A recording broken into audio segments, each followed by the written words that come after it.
Hello friends, even institute of computer education में आपका स्वागत है। पिछले सेशन में हमने माईसीक्वल की डेफिनेशन की जानकारी ली थी। माईसीक्वल है क्या, इसकी जानकारी हमने पिछले सेशन में ली थी। इस सेशन में हम एक रियल लाइफ सिनेरियो देखने जा रहे हैं कि माईसीक्वल कार्य कैसे करता है और एग्जैक्टली माईसीक्वल का काम क्या रहता है।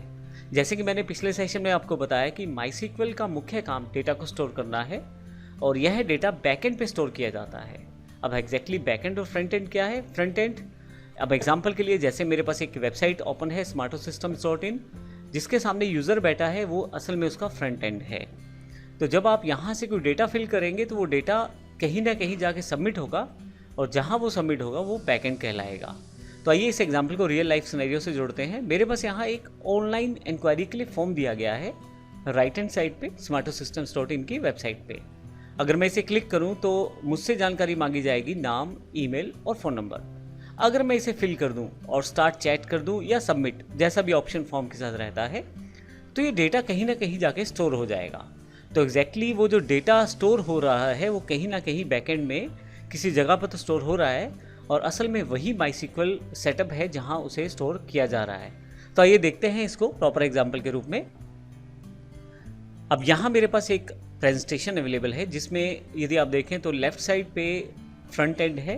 अब फ्रंट एंड क्या है? वो सेगमेंट जहाँ से आप डेटा एंटर कर सकते हैं।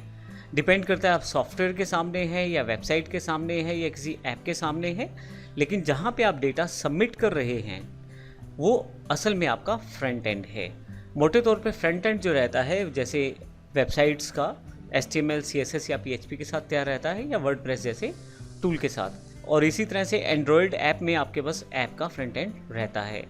अब ये लेफ़्ट साइड जो आपके पास है ये सारा फ्रंट एंड सेक्शन है, जैसे मैंने अभी आपको दिखाया भी था। यहाँ पे जो भी डेटा मैं ऑनलाइन फॉर्म में फिल करूँगा वो मेरे पास राइट हैंड साइड दिए गए बैक एंड में स्टोर होगा। अब एग्जैक्टली ये डेटा कैसे स्टोर होगा?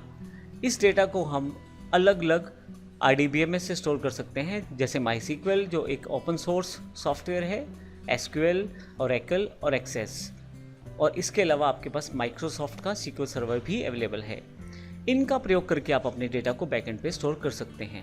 अब इनका प्रयोग आप अपनी डेटा की वॉल्यूम के अनुसार कर सकते हैं। यदि डेटा कम है तो आप एक्सेस का प्रयोग कर सकते हैं, लेकिन जैसे ही डेटा ज़्यादा वॉल्यूम में आता है तो आप माईसीक्वल का प्रयोग कर सकते हैं। इसके अलावा बहुत ज़्यादा बड़ी वॉल्यूम के डेटा के लिए ओरेकल का सॉफ्टवेयर भी यूज़ किया जाता है। अब जब भी हम अपने फ्रंट एंड से कोई डेटा सबमिट करते हैं, वो चाहे किसी फॉर्म के साथ हो, वेबसाइट पर हो, किसी सॉफ्टवेयर में हो या आप किसी ऐप के थ्रू डेटा भर रहे हैं, असल में वो कहीं ना कहीं स्टोर किया जा रहा है और उसको स्टोर करने के लिए बैकएंड में किसी भी RDBMS सॉफ्टवेयर को प्रयोग किया जा सकता है, जैसे हमने यहाँ पे एग्जांपल में बैकएंड में माईसीक्वल दिखाया है। तो इस तरह से आपका जो बिज़नेस का डेटा है आपके पास इकट्ठा होता जाता है, जिसका प्रयोग आप अपने बिज़नेस की प्रमोशन में या बिज़नेस के सेगमेंट में, मैनेजमेंट में कर सकते हैं। तो ये माईसीक्वल का एक रियल लाइफ अप्रोच है जिसमें हम इसका प्रयोग करते हैं, जो एक वेबसाइट के साथ जोड़ के ज़्यादातर प्रयोग किया जाता है।